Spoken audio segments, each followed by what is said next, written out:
Good evening. I'm going to mess around with the volume a little bit, up and down and stuff. I have no idea what I'm doing. Awesome. I'll tell you what happened, just in a nutshell. When the money hit town,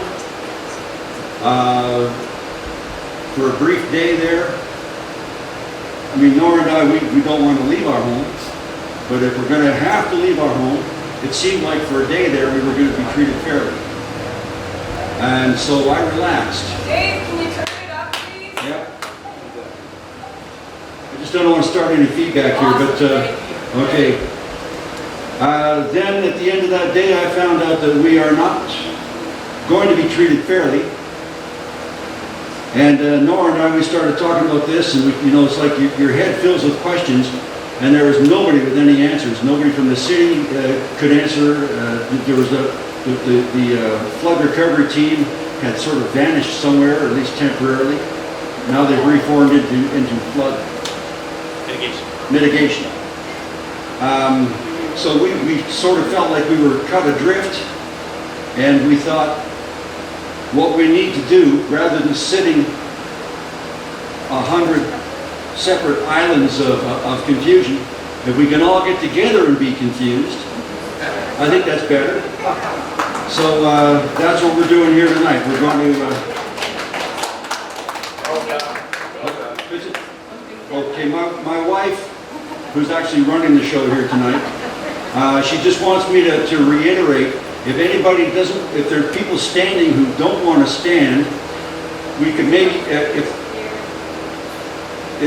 we got a little love seat here. Rick and Margot, you guys can take the love seat. We got cushions up here for the young and agile, and the rest of you, if you're seated and you look around the room and you see somebody who's looking kind of tired of standing, you might get up and swap for a while, stand for a bit. Sorry, we don't have enough chairs. What I'm hoping, just for myself, there's a lot of stuff on social media and all that, and a lot of people blaming each other, blaming other people. I don't think personally, and I mean, I might be wrong here, but I don't think if we have an enemy, if we have an opponent in this game, I don't think that opponent is here in this room. Okay? I don't think that opponent is here in this city. See? I don't like the word enemy. But I think what I'd like to see, what I'd love to see, would be for the citizens and the city, the council and the mayor, the citizens and the city to get together as one voice and address the province. And then if we push the buck up to the province, and the province doesn't know what to do with it, and they push it on up to the feds, that's fine. I heard someone say tonight that that's already happening, that the province is already starting to blame the feds. That's a good thing in my opinion, because the buck won't go no further than that. And then if maybe with a little bit of media interest, I don't know, maybe we can give somebody a black eye here, because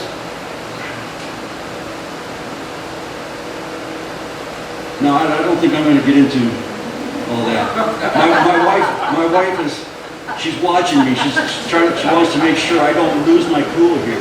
There's no kids. She didn't bring the frying pan, Dave. Hey? She didn't bring the frying pan. No, but yeah. Thanks for mentioning the frying pan.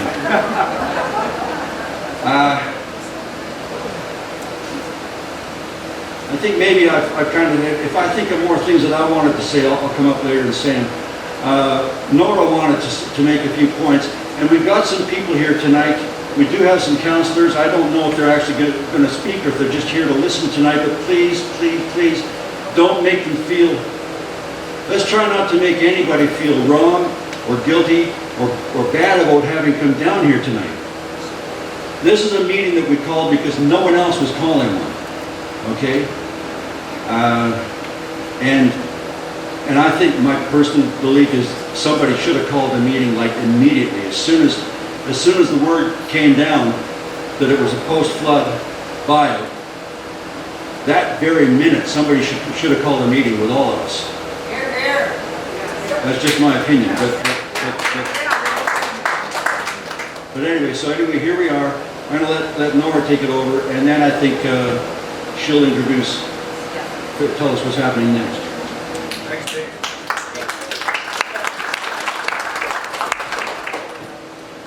Hello. I actually just wanted to make just a couple of points. Can this go down?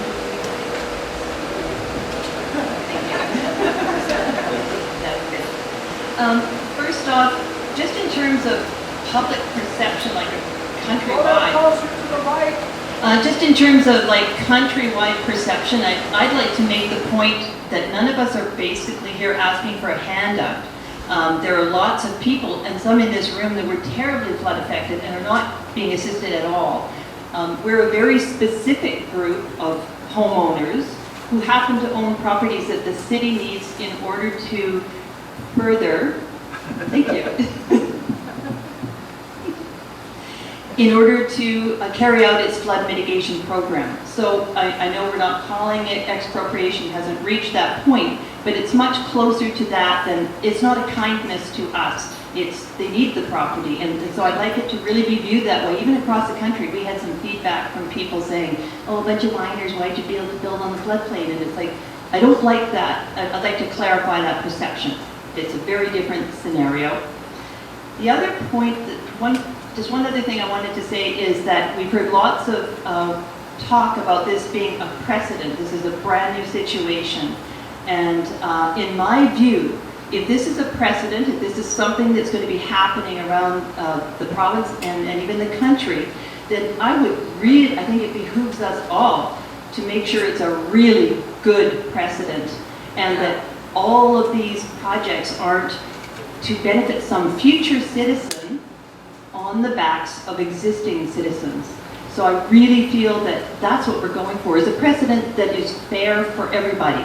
I mean, there are those of us that are unhappy to leave, but at least we could leave with some dignity and grace and not feeling like we're chucked under the bus. So let's set a good precedent. Thank you. Hey, Bill, keep your cool. Okay. Yeah, I won't say that last little bit. Now I think we have some officials here that sort of the rough outline would be, if anybody is here from any official capacity that has updates for us, we would really appreciate that. And I think we could probably start with Graham Watt. And then after that, if any of you have done research and have specific things that you think would contribute in terms of precedent or mortgage issues or anything, that would be great. And then it's basically just open discussion. And then I think with the option that if we would like to speak privately without officials at the end about legal matters, then we'll have an in-camera meeting and we'll ask folks to leave. And I'm sure they'll be gracious enough to do that. So first off, Let me just make one more little quick thing here. In order to avoid this becoming a shouting match of people yelling across the room, what we'd prefer is that if you have something to say, come on up to the mic and say it so the whole room can hear what's been said in this room. Okay? And that way we'll try and maintain some order, because otherwise, you get people yelling back and forth, private conversations happening in the back of the room. Also, one other thing, there's a little plastic bucket out here. Throw a loonie or a toonie in there so we can afford this hall. We got to pay for this hall tonight. So just a loonie or a toonie and we'll be fine. Okay, great, Graham.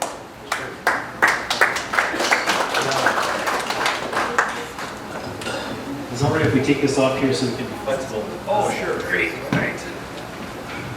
Kevin knows how that's.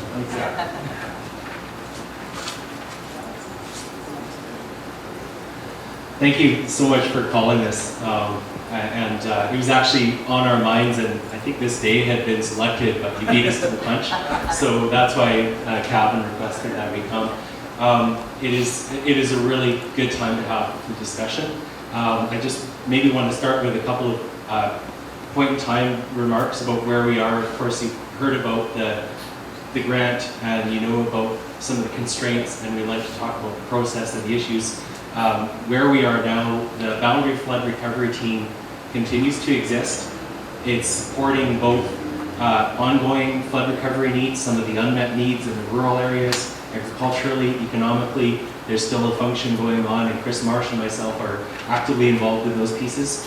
And we're also here to put our shoulder in support of the Department of Development and Engineering and Planning of the city and the overall city corporate structure. That's why I came up not here as flood recovery manager, but as a member of this overall team. Kevin Gates, you know, Daniel Drexler just rushed back from some out of the city stuff to be here, and Mayor Brian Taylor.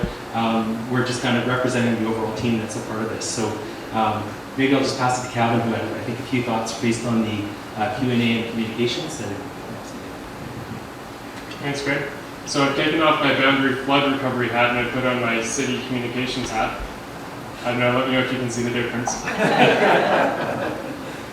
At any rate, I wanted to touch on a couple of points tonight. One is more housekeeping than anything. If you haven't seen that FAQ online, there's a printout at the front there, so you're more than welcome to pick up a copy.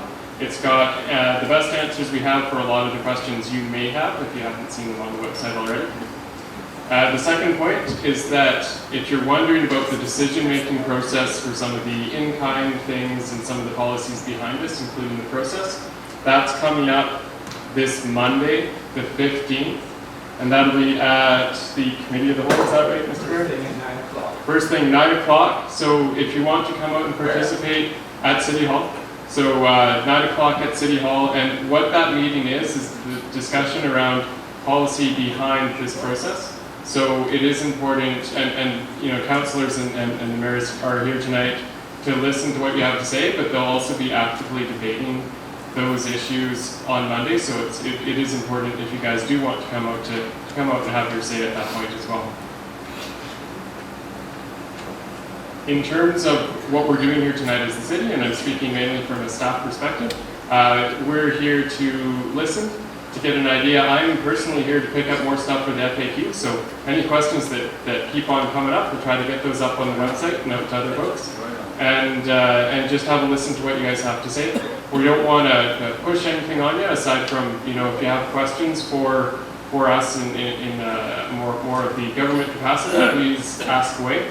And if you, like Dave was saying, we're here at your meeting, so we were happy to piggyback on that and grateful that we have the opportunity to be here to answer your questions. In the back there, you guys may be familiar with a case manager or two.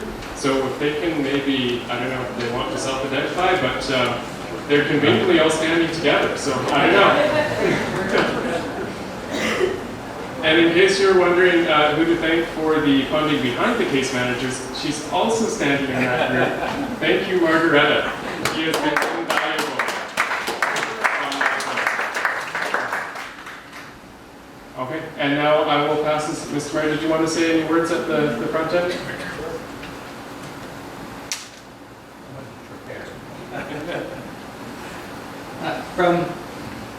From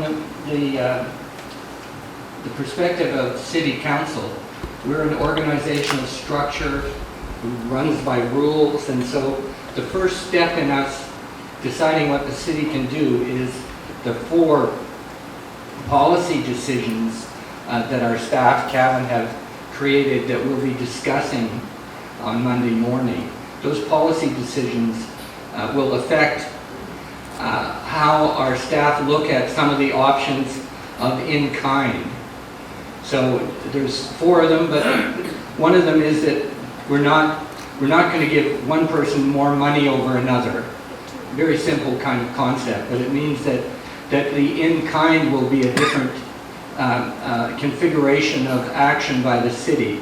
So assuming that City Council will pass those 4 policy decisions, it's the green light for our management staff to go ahead and cost and look at some of those options that are going to be on the table that we could take a closer look at, decide if they're feasible and if they're going to fit with the needs of the community.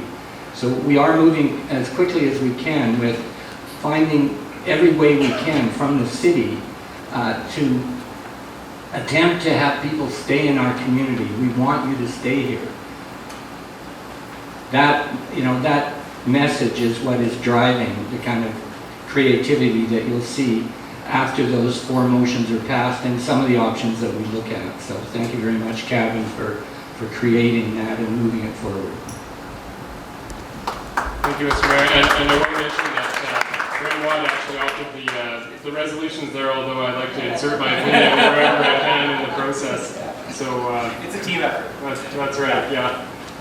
So with that, I don't think we have anything more to push up. Maybe I'll take 5 minutes just if anyone has questions right off the bat for us. We can be up front and then, or however long. I don't want to take over the meeting though. Be very clear on that front. So. Okay, and I think the way it'll work best is if you come up and ask your question into the microphone. Yes. Just because it'll be easier to hear that way in this room. So if you want to come up and maybe start from this side and come through, and then we'll be able to answer your questions. Right, and yeah, and if you can't get up, then we can absolutely listen and repeat it out. So, any takers? I will make that decision if I can get it up or not. Okay? I sense irony. Stop. You might get more. Thank you all. My first question, and the only question I really have is, who allocates the money? Who represents the money from your standpoint of view, and how do you decide? That's it. Thank you. That's an excellent question. So I'd start with sources of funding as a first part of it. And so there's right here, front and center. Is that good? Not hiding behind the mic stand. Thank you, Coach. So the first part of it is the funding source. So there's federal and provincial funding. Federal funding is under the Disaster Mitigation and Adaptation Fund. It's got certain constraints about how their funding can be spent, and that's where the current market value stance comes from.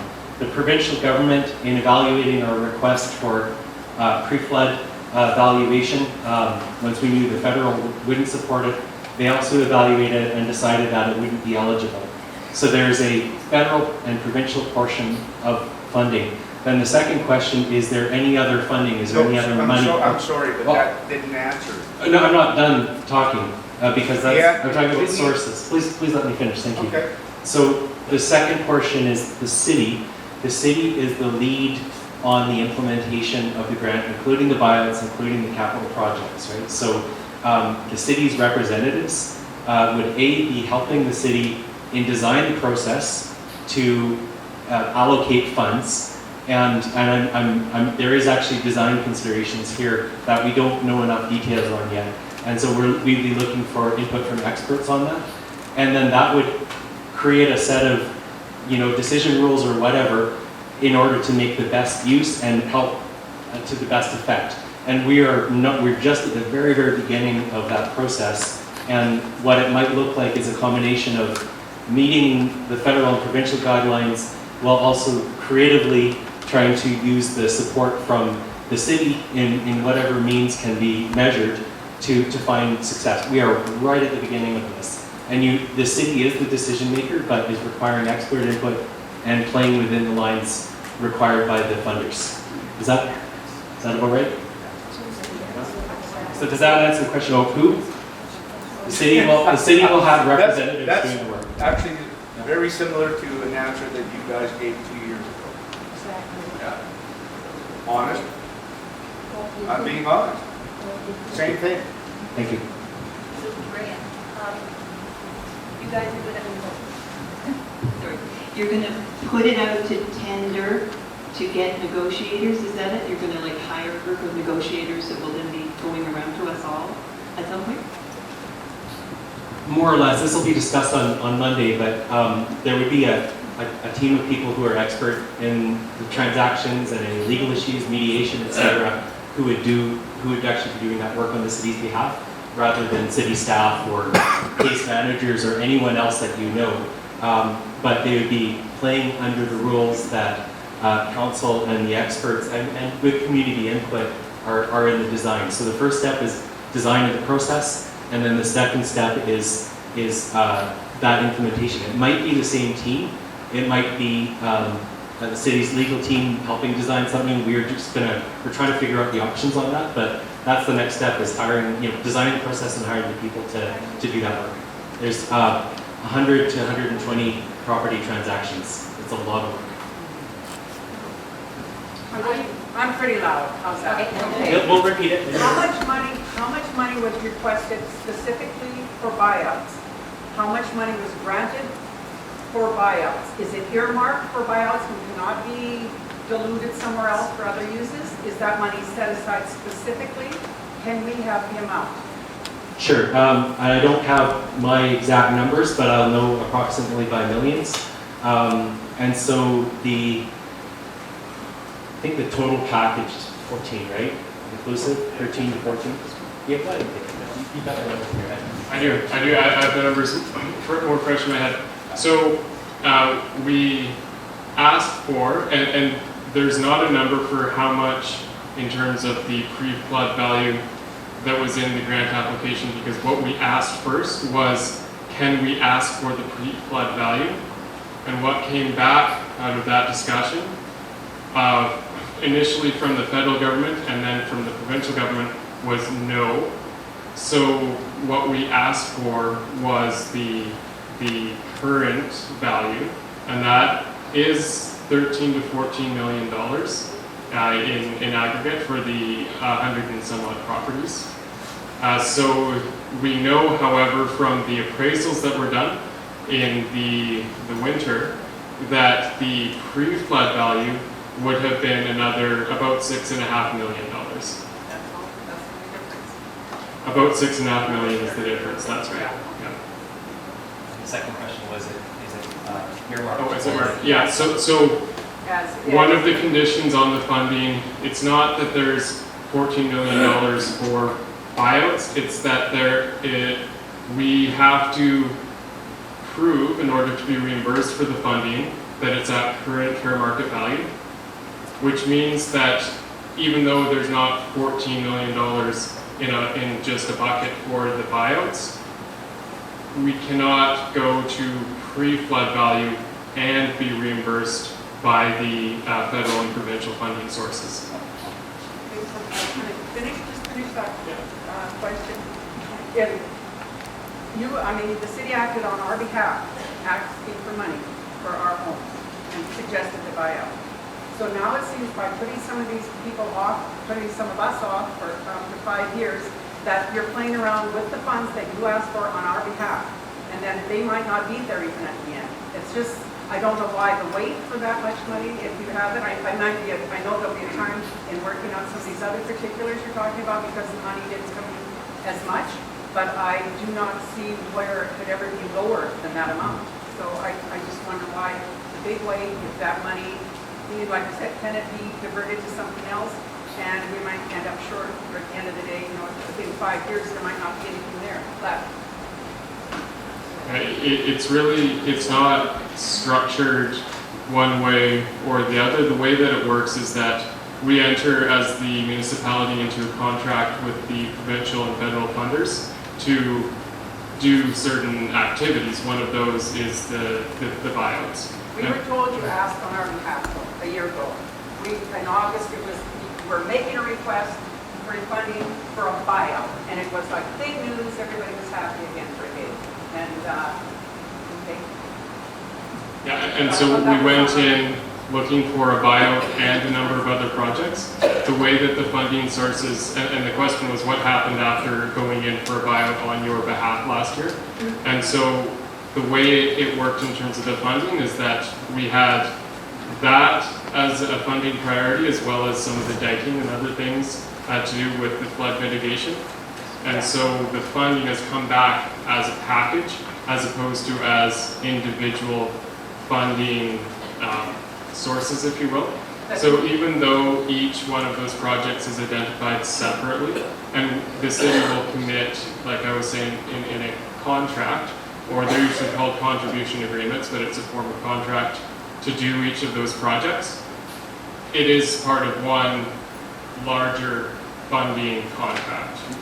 There was another part of the question. Maybe I'll just answer.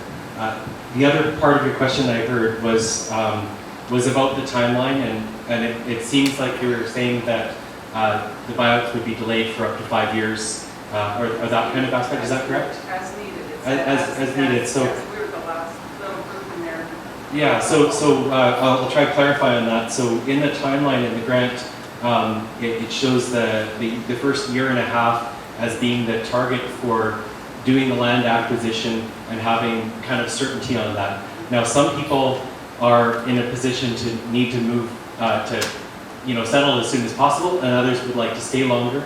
By and large, the timeline for doing the work, sometimes some of the work needs to be done sooner than others, but what council wished to be clear on is that if people wanted to stay a little bit longer, they look at how flexibility works within that. But I think the commitment in the overall timeline is to make sure we have certainty on the buyout within the first year and a half of the project. That's our commitment.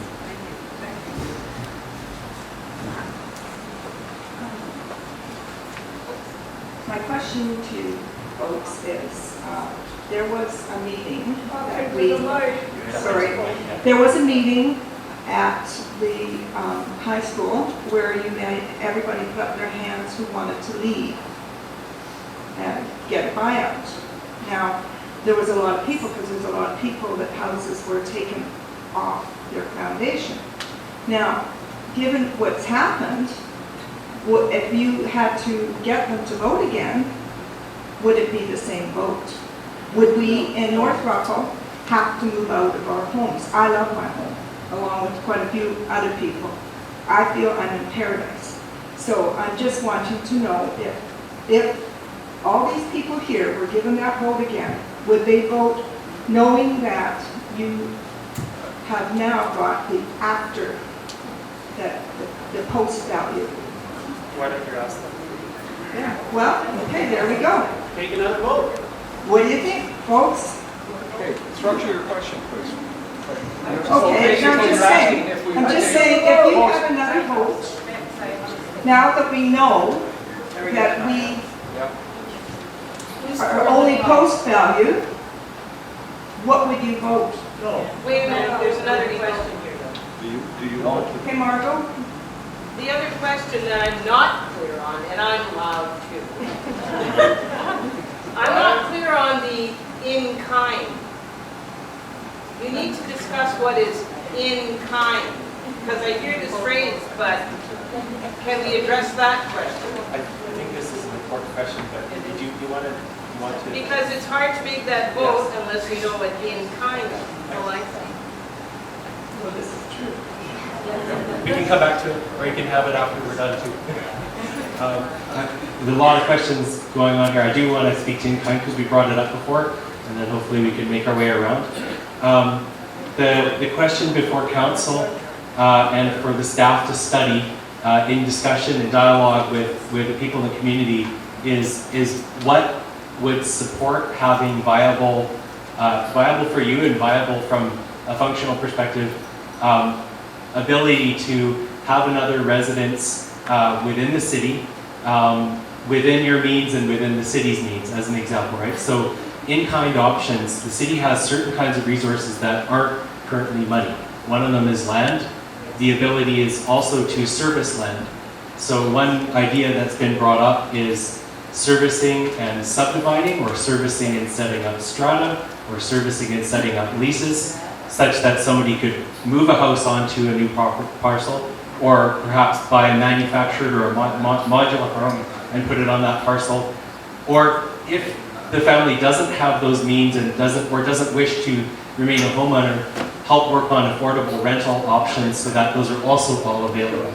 And for those that have more means and want land and a house, look at making sure there's enough serviced ready land on the market to help so there aren't 80 new real estate going into the empty market. So it's looking at all those issues that there's a few different groups here that have different types of means after everything is settled, including whether insurance, DFA, payout, whatever other resources you have, what makes for a viable solution. And so council was really aware of that challenge, but that dialogue starts on Monday.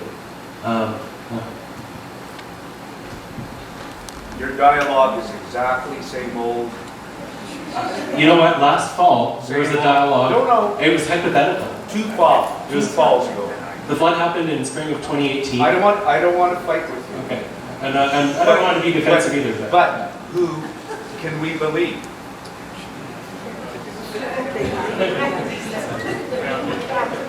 Let's get back to the question about the straw polls.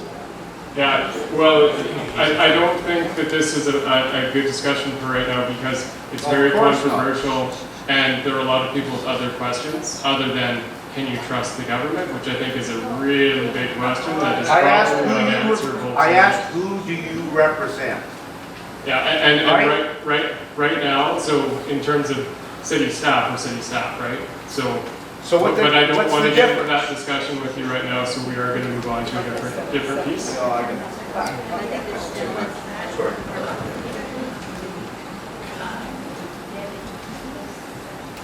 Jeff Gage. We've lived here, I was born here in Grand Forks, lived here all my life. First of all, I'd like to thank Nora and Dave for putting this meeting on tonight. I appreciate the fact that we all have. I'd also like to, I'm cognizant of the fact that we have a number of city councilors and the mayor here tonight, and it appears to me that there are a number of individuals here that really want to have a solution here. Unfortunately for me, I don't get a warm and fuzzy feeling from what I'm seeing here. We've had property on the river, we've lived here all my life. 1955, my mother and father bought the property across from the Omega, directly across there. Due to no fault of our own, we've had flooding. 1958, the highway was moved, and the new bridge that you see on the Highway 3, as you see it today, was put directly downstream from our property, and the river channel was reduced at that particular time, and we've been suffering with flooding from that point going forward. In 1970 or 71, we had also a dike built. We had a flood during that year, and I can't remember exactly the year. Joe, you might remember it a little bit more, but around 70 or 71. And a dike was built on the west side of the Granby River to protect the downtown core. I understand the reasoning behind it, but there was nothing done on the east side of the river where we lived, and we were sacrificed for that. I'm listening to both Calvin and I'm listening to Graham here, and I've had discussions with them on an ongoing basis, and I do believe it's a little premature yet until we actually get the nuts and bolts of all the details of this buyout, and I'm going to cut you guys the benefit of the doubt here right now. But I also listened to Brian, our mayor, on the Global News the other day, and you were mentioning about post-flood assessments, and you were saying that if we paid out on the assessments or after the flood, or before the flood, which is actually what our assessed value was prior to the river coming through and destroying our homes, the city taxpayers could not handle that type of burden. Is that correct? Did I catch that right, or didn't I? I'm not understanding. Well, you were interviewed on Global News the other day, and you did mention something about post-flood values. Right. Okay, and you mentioned that if we're giving pre-flood values to the citizens that were being affected, the city taxpayers could not handle that burden. That's what I caught. Yes, okay, and clearly I'm saying that the city has invested $3.5 million in cash, let's say. I believe that they have. The city's investment is $3.5 million. When you add up the first million and then the $2.3 million, adds up to approximately 3.5. I think that's as much as the taxpayers can handle in terms of cash out from the city. But that doesn't preclude us from looking at the other things we can do. And so again, the board policy decisions looking at some of the things that we can do in leasing, working with co-ops, working with different configurations of housing. Those are things that the city has power to do. And again, I think that you look at those philosophical positions, and we are going to look very closely at people who are suffering the worst from hardship. And in fact, they should get first call on the in-kind things that we can do. So those are the kind, setting the stage for the city being creative. But until those policies are set, it's not a green light to spend time and money to do the engineering and the work to look at those. But as soon as that decision is made, hopefully Monday night, the green light to go ahead and get some hard figures in front of council in terms of those options. That helps so much. The only thing that I'm concerned about is that if everybody had been doing their job instead of being reactive and be more proactive, and the buyouts were considered before the flood, we'd be all looking at pre-flood values for our buyout enforcement. Would I not be correct in that? Well, we're being reactive. The government is being reactive on buyouts. And when it is being reactive, it's because we had a flood. What you're asking the owners here that are being affected by buyouts here is that you're asking them to sacrifice and subsidize the rest that are in the city of Grand Forks for those that are left that are going to stay. In other words, like I have my home and you're going to give me a post-flood buyout depending on what the actual value is. So we all sell at post-buyout. But on the other hand, those that are left that weren't affected by the flood are going to benefit from that. We were all kicked. We were all clobbered and beat up and dragged into the mat. And then we find out that we're also being further ridiculed here with a post-buyout value. I understand that the government likes to blow a lot of smoke. And I also understand that they like photo opportunities, especially the provincial and the federal governments, to get in front of a camera and start looking at everybody and saying, yeah, you know, we're doing everything we can for you folks. We got your backs. Yeah, we got your backs. Exactly. But what I'm saying is, and again, I'm trying to cut as much slack as I can here because it's still premature. I don't know exactly where we're at with all of this. And it's difficult to try and make a lot of conversation and points across other than we need to have better than what we're seeing here. Like a post-buyout assessment for our properties is going to be difficult for most of us to bear. I think you do all understand that. And I just wanted to make it just in terms of the taxpayer, it's not like you're asking the taxpayers to bail us out.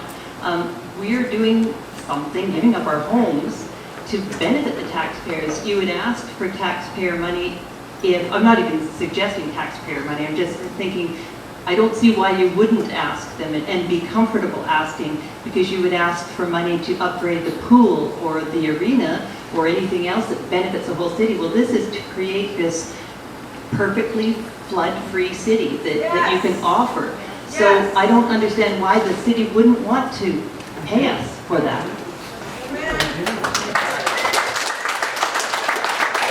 The payout, especially at a pre-flood assessment.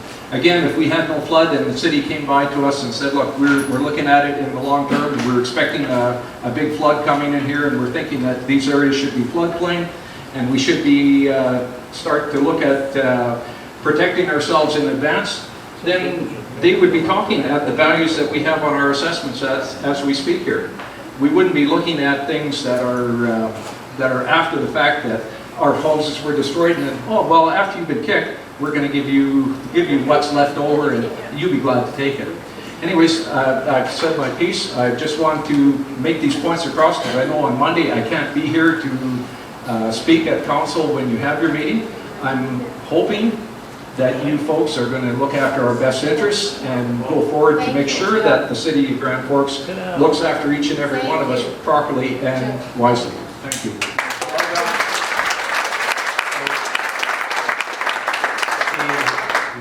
Hi, Jordan Benoyer here. Oh, sorry. I just got a question, and this could help.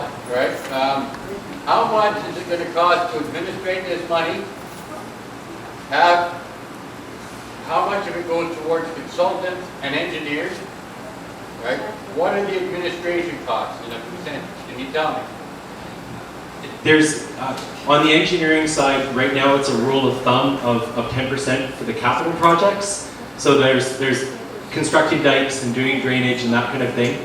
And then on the property side of it, it actually depends on how the buyout design happens. So we'll be waiting for information from experts about that, because one thing I wanted to bring up is that there could be an outcome where a lot of lawyers do well. And that might not be the best for everyone, either the city or the residents. Right. Do we know how much we put aside, first of all, for administration fees to put this planning in place, pay for the engineers, pay for the consultants, pay for the legal team, pay for the banking to do it? And is there not another option? I have heard the Red Cross handles billions of dollars in flood relief and buyouts and putting people up, and they don't charge a very big fee. Can you save yourself a couple million by using an outside company like that, where that money could be taken and put towards the buyouts? So there's 2 points there. One is the amount of money, and the other is, can there be savings realized that go towards the buyouts? So I'll do the second one first and the first one second. Regardless of how much money we save in the project, it's still a condition for getting the reimbursement from the provincial and federal funders, or governments, if you will, that we buy properties at the current fair market value. So it doesn't. I wanted to know. How much is it going to cost to administrate this $53 million? Yeah, so again, the rule of thumb for that is 10%. So 10%. $53 million. $5.3 million, just about what we're short by everybody on property department. Some math. I won't get into a logical argument there, but I do hear your sentiment Of course not. that it would be, unless of course you'd like me to explain it logically, in which case I could get into that. But nonetheless, the main piece there is that the conditions don't allow for, regardless of how much money's in the pool, the conditions on the funding do not allow the city right now to purchase the properties at the pre-flood values. They only allow for us to purchase the properties at the current fair market value. Okay, now, you keep saying that, real fair market value. Is that really fair value or tax assessed value? And that's a great question. This is not your tax assessment. The question was, is it an appraised value or an assessment value? This is not what you saw on your tax assessment. Okay, so then... And it's not what you saw on the appraisal that was done in December. So then last year in this town, I can't say the exact figure, but I'm just going to say for giggles and shit, real estate went up 3%, which is probably pretty conservative. That means all our properties should also have an extra 3% tax off right off the bat, if it's fair market value. So keep in mind, and so the question was, if real estate prices have gone up around town, should your prices have gone up as well? Yes. Absolutely. We're looking at fresh appraisals, right? So that's the idea behind current fair market value, is that it's not the appraisal values you saw in December. It's not your assessed value that you saw in your taxes. It's current. But you can't pay us out on the appraisal. You just said that. No. We can pay you out on the appraisals, because what the appraisal establishes is current fair market So value. even if it's gone above and beyond $13 or $14 million, the appraisal, you can still buy us out. So again, it's a pool of money, and the conditions are that it has to be at current fair market value. Right, and if the current fair market value goes up and beyond that, 14 or 12 or 10, whatever you guys said, we get for the buyout, if it goes above that, do we get that? We could do that. There's no conditions that are against that. You can manipulate the money at the ceiling, but you can't manipulate the money at the ceiling. So it's all based on the conditions, not the actual amount of money, right? So all of the projects have a limited amount of money, but within that pool of money, it's about the conditions attached to the buyouts that we're talking about. So my point being, if these appraisals are worth more than you guys got for our buyout, saying fair market value. So our fair market value is above what you guys got to buy us out. You can't buy us out at fair market value. But I'm not saying that because it's a pool of funding as opposed to a specific amount attached to each project. So within the project budgets, we had an idea of what that would be. There's also contingencies in there. So And you can move money around it. as long as it's at current fair market value, Okay, so it's a then we possibility. wouldn't have to worry. Because our current market value right now is above tax assessed value. Every home down there should be assessed pretty fairly, I would think. Especially if we had, so if that's the case, this thing that you guys released about $85,450, with all the money you got, right, is what it is for the average home. That's not the fair market value. And that's why we tried to focus, the question was, what about the math behind this number of properties and this amount of money? Right. That's why we try to focus on how it's an individual process, where there has to be the appraisal to establish. How can I You make said some we sense got to this you? much money to buy us out, but you're gonna buy us out at fair market value. So I'm asking, if fair market value is above that amount of funds that you're allowed to pay out, what happens? And the answer, Would they? yeah, so the answer to that is that there's a $55 million project, and a portion of that project is the buyouts. And the number that we thought it would cost was about $14 million, but there's nothing within the conditions on the funding that say that we must stay within that chunk of the money for that part of the project. So, what I just heard, and I may be wrong, is that you can actually up the funds that you're using for the buyout. We can buy your property at fair market value, right? No. And I just want to say, this is really, we don't have the design yet that says how this will be handled. We don't have the updated appraisals yet.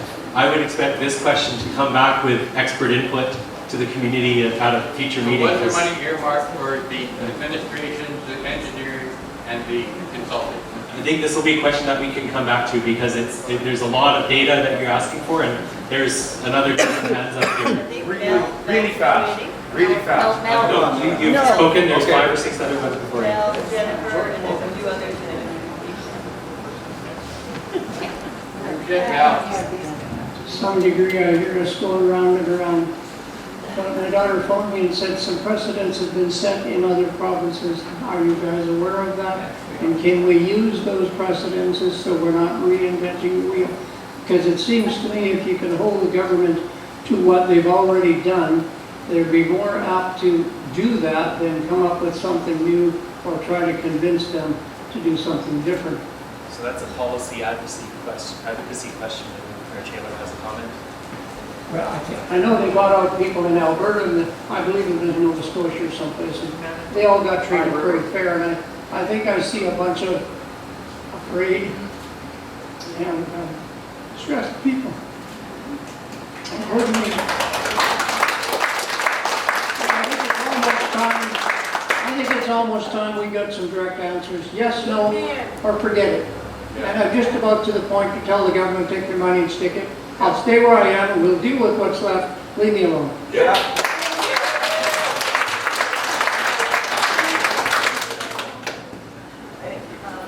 Jennifer, did you want to come up?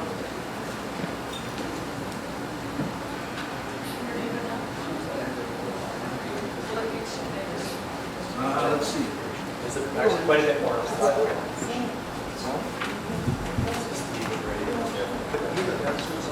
Okay, just a couple of questions and then I have some quick information to share. So the different projects within the whole budget, there must be some documentation somewhere about how much, like the 14 million was for buyouts, this chunk was for dikes, etc. So there must be some documentation somewhere on that. Can you share that with us? Yeah, that's right. I want to see it. Yeah, I don't know, and the reason why I don't know is because it's in the grant application, which is a federal document.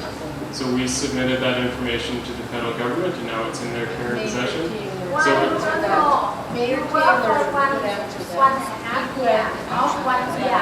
so if we can get Mayor Taylor, nonetheless, my answer is that I don't know right now if we can release that. And did you want to ask another question while the mayor's there? Just a comment. If it's fair market value and our homes have been impacted by flooding, what is fair market value right now? As a realtor, that's my question. I don't want to, put fear in people, but fair market value might not be what we think it is right now. And the other comment was, it was my request to Dave at the end, if we could have just the people who are who are on the buyout list, just to stay for a conversation about legal issues. It's going to be a private conversation just for the people who are on the buyout list. If you could stay, we'll have a private conversation without government or media being here. Thank you. Okay, so a brief attempt at an answer on the fair market value question. Basically, there's the entire field of appraising and appraisal science that gets into figuring out what that fair market value is. So that's what we would rely on. The condition that we have is we have to show that we purchased the properties at fair market value, which means we just need to backstop that with professionals. And so those professionals are appraisers. Does anyone, how about Anybody else? Yes. No, I My see. question's not about fire, Not about fire? but it's relevant. I would like to know if the city carries liability insurance and how much that would. Good question. I don't know the limit on it, but we do carry liability insurance. Is that accessible for us? No, so our liability insurance covers city activities in terms of. Or lack thereof. Nonetheless, that's probably a better question for the end of the meeting if you're going to get into Very it. quick. Very quick. No, we're going to go to someone else. It's not really a question, I just wanted to say that before you were talking, one of the options, like of moving a house, we had the guys that do that come in. They said the bridges aren't wide enough, they'd have to cut our house in pieces to move it. So that's not really an option. Thank you for the information.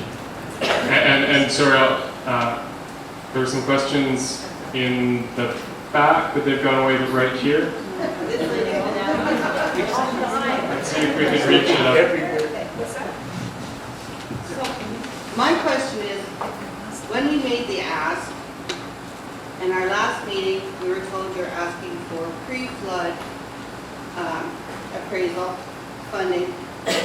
Did you know that the federal government and the provincial government wouldn't cover that when you made the application? One and not the other. I can speak that, I can say that again.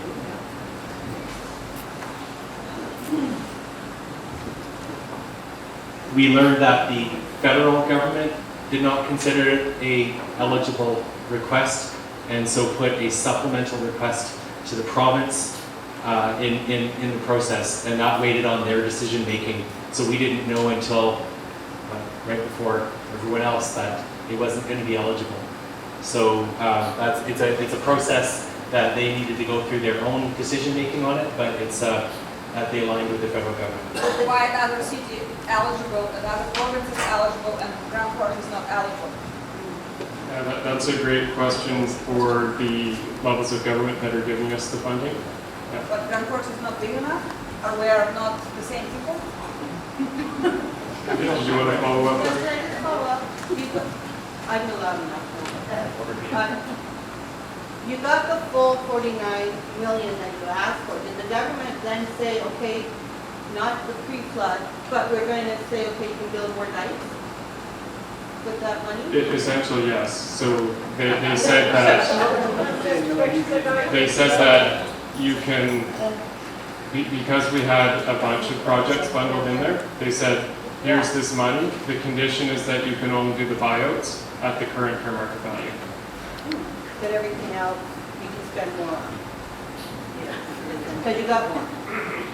Can you still continue to negotiate that though? Like, is that just dead in the water, or because other precedents have been set in other provinces and jurisdictions, can that not still be negotiated with them? I don't know. What I do know is that on a staff level, we asked and we pushed and we pushed fairly hard to get the pre-flood value. On a political level, they also pushed. I don't know what avenues are open right now in terms of looking for that pre-market value. But it's a good question, and it's certainly not something that we've forgotten about, and we do hear that that's still what everyone is looking for. But right now, that's where we're at. So you will continue to negotiate though, is what you're saying? I don't know how we would negotiate in that sense, but if the opportunity arises, yes, but I don't know what that opportunity looks like right now. If we all said no, they'd have to renegotiate. I think there's a role here for council to go forward with a request to government to reconsider, if that's what you mean by negotiations. Yes. I'm not saying we're hearing from the community. I expect that council will carry this forward to City Hall in terms of how can we work together to see if there's another approach we can take to the federal and provincial government. The goodwill is we're trying to bend our system as much as possible for in-kind. Can we look at some movement on their part as well when they see the commitment of the city? That's a good question. I just actually have I have one comment, and I want to continue hearing the line of questions, but I just wanted to drop one piece of perspective on here, is that looking at the values of the homes of many in the community, many in the North Ruckle area and other affected areas didn't have a lot of value in the homes, and a pre-flood fair market value may not have been enough to buy equivalent on the market as it was or is. And so even with a pre-flood market value, the in-kind role of looking at how the city supports attainability would have still needed to be on the table. So I just want to bring that perspective in, that there's a larger picture of affordable housing and what people were able to afford, the value in the homes, and we saw that extremely starkly in the DFA payouts, what people were eligible based on their assessment at the time. So I just wanted to leave that in there and see after the line of questions out of here if that brings up any more thoughts.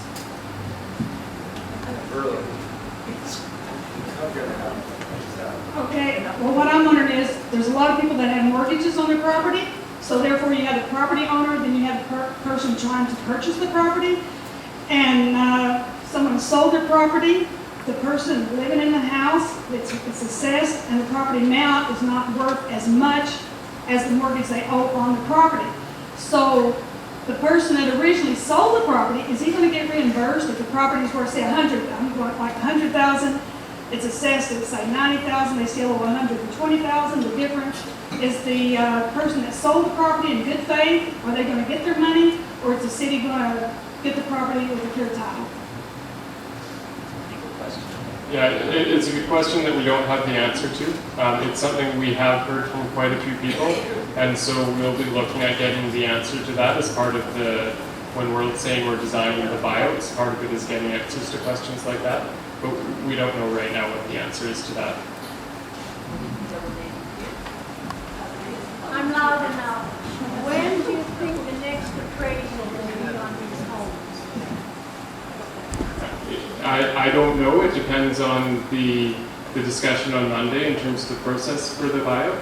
So if I had to guess, which is purely a guess, conjecture, I would say the soonest it would be is sometime this fall. Yeah, but it could be later depending on which property you're in and how the buyout process goes.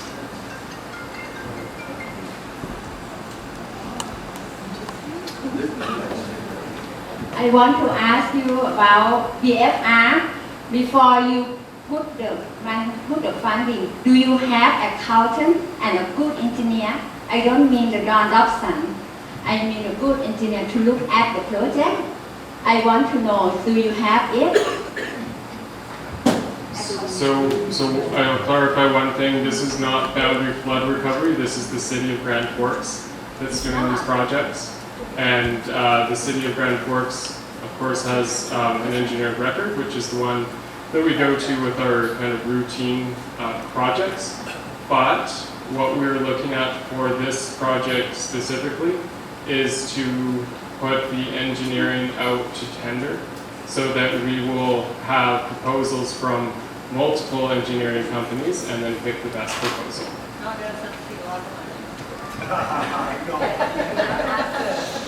Maybe we should hire SNC Lavalin. Exactly. Results. We'll just have to see if SNC Lavalin does bid on it. There was just a further follow-up to your question. Are you still sitting down or standing? Gotcha. There you are. Perfect. Thank you. Forgot where you sat down to. So during the process, you mentioned Don Dobson.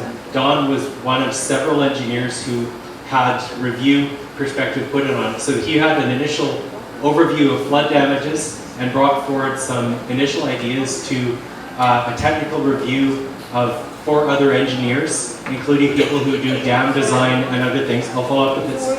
And so then there was a process after that where provincial engineers reviewed the results, and then it went to the stakeholder meeting on July 15th of last year before going to council. I'm not quite done yet.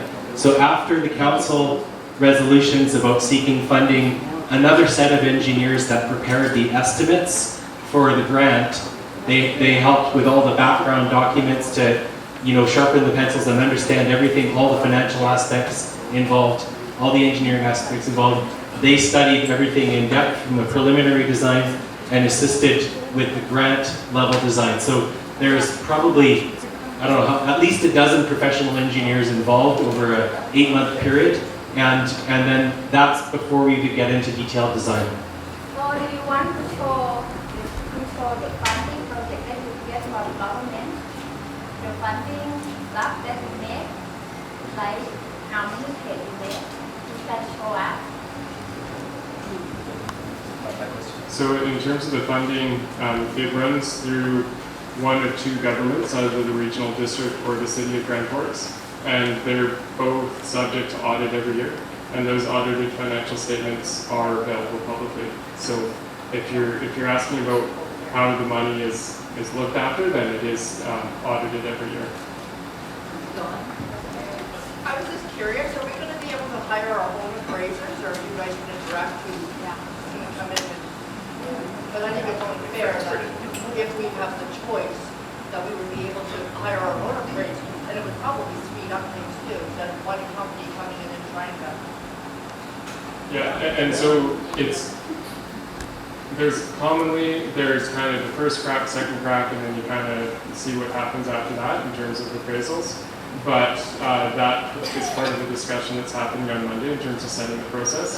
So that's going to be kind of set out in the process, but it's not uncommon to have more than one perspective if you don't if you don't agree on the value.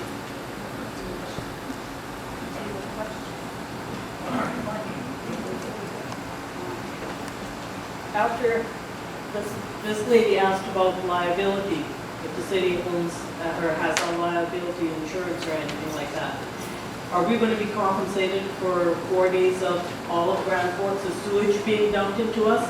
So that we have to get rid of all of our personal possessions, and we're told to get rid of everything, it's all polluted and everything. There's a lot of stuff went into the garbage that maybe could have been saved, and we were kept out for just about 2 weeks while that crap sat in our houses.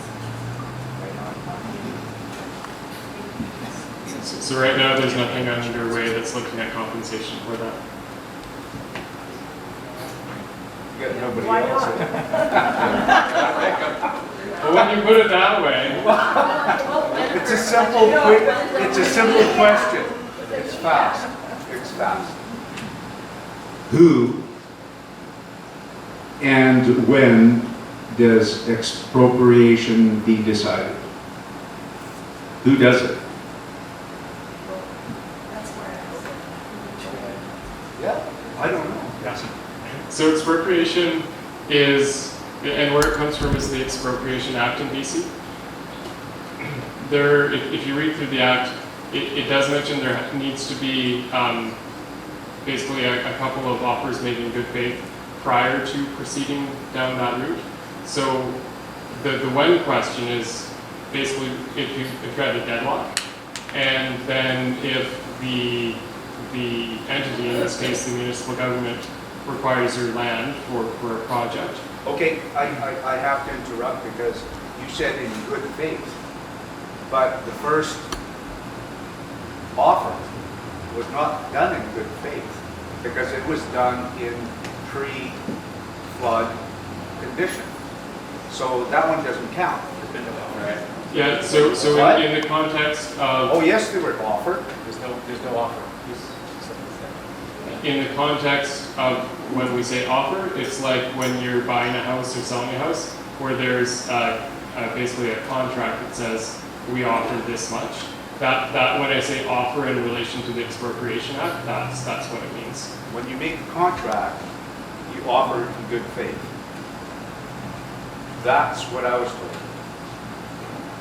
You don't necessarily have to have a number. Okay, so who does the other side? Who does the deciding of the expropriation? In terms of who adjudicates it or who initiates it? Who decides it? Who initiates it? Yes. So the initiation is typically done by the government or the entity that has the power under the Expropriation Act. Which would be? Which would be the city of Grand Forks. Who does the adjudication? That's done by the legal system. So I don't know if it's an appointed mediator or if it's actually in a court, but it is done by the legal system. So would the city's insurance cover our legal bills despite this government entity?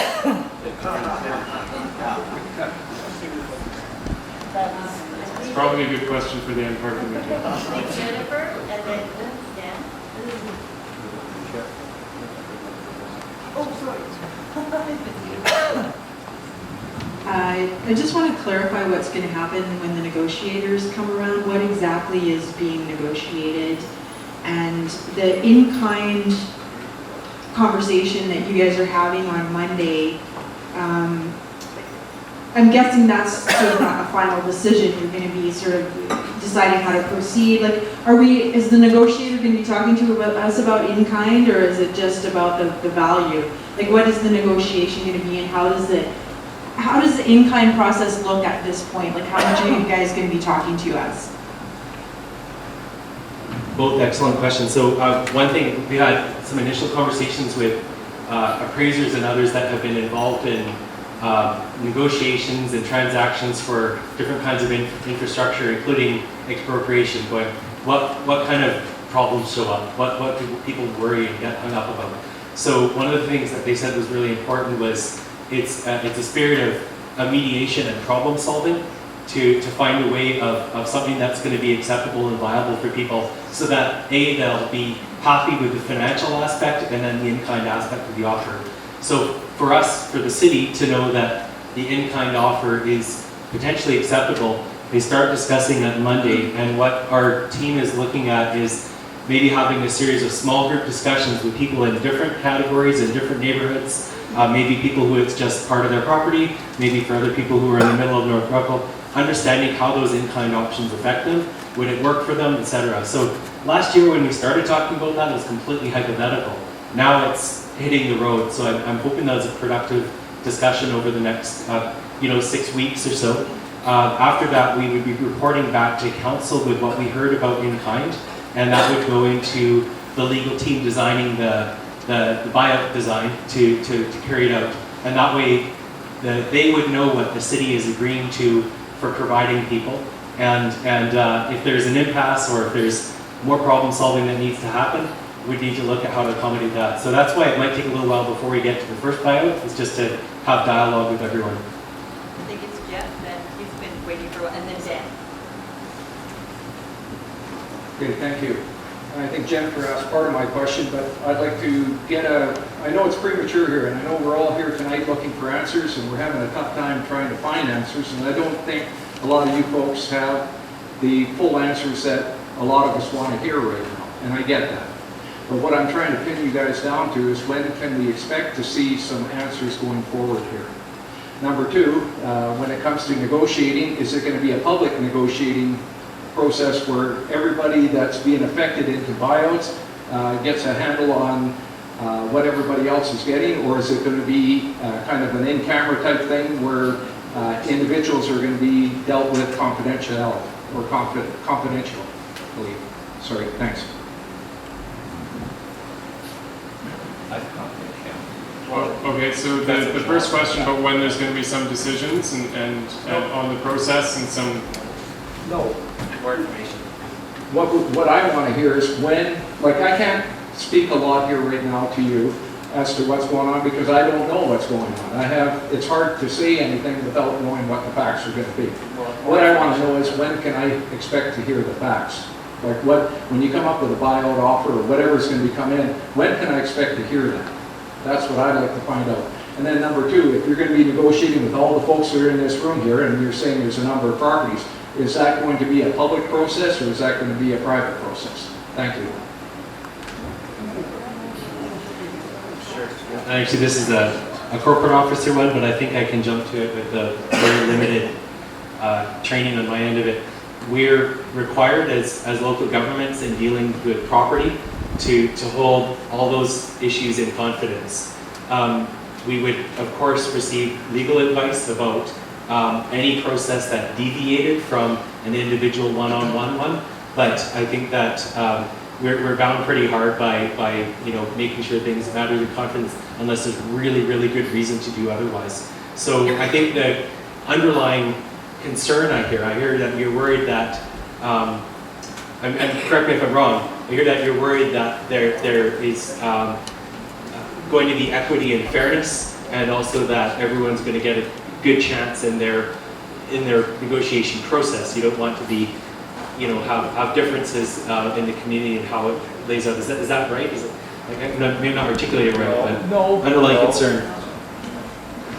No, I'm concerned that there's going to be backroom type deals going on that will not be right for one to another. And again, I'm speaking out of turn here because nothing's ever been offered. We don't know. I still don't know where we stand as far as buyouts are concerned. So it's pretty hard to hypothetically ask a question without knowing what is going to be up front. And I'm sure you folks can understand that end of it. My main question, the first one, was to find out when we can pin you down to start getting some answers as to what we're going to expect, so then we can start making decisions going forward, either accept it or reject it. Thank you. The process that you mentioned earlier should be underway by September, hopefully. Right, and one of the policies that we're being faced with on Monday night again is that we're not going to treat any one person better than the next person. Although understanding that we have a hardship level where some of the other options may kick in, but we're going to make a policy statement that says there won't be any backroom deals.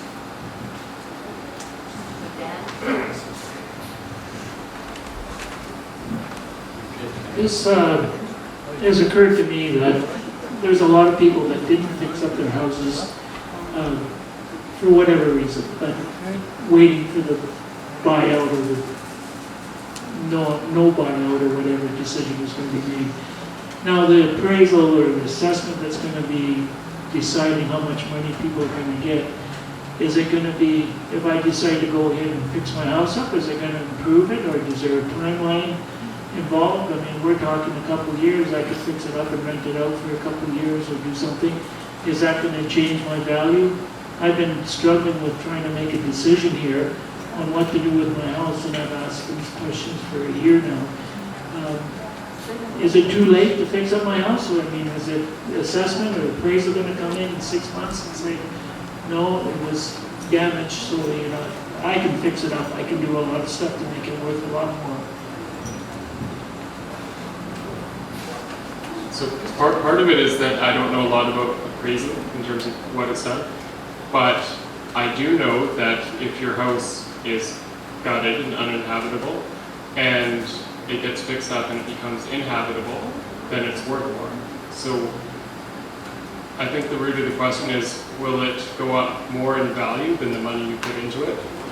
And I don't know the answer to that, just because I don't know a lot about appraising. But in terms of the timing, the appraisal is for the current period, so it's not saying as of today. It's going to be set by that process, and so it's moving forward from now. I think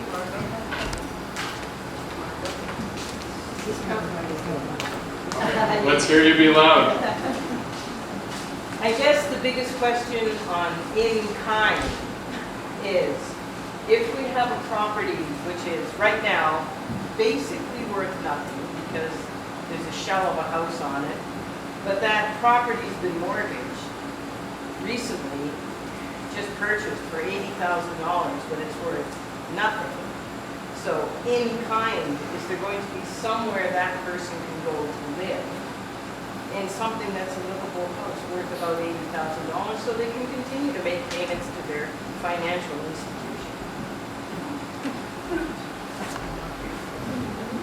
That's the objective of the in-kind analysis that we're doing.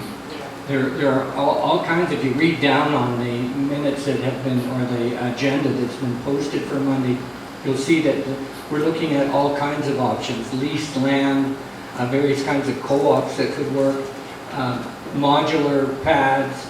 There's different things that the city can do, and they can cost it over a period of time. So it's not really cash out.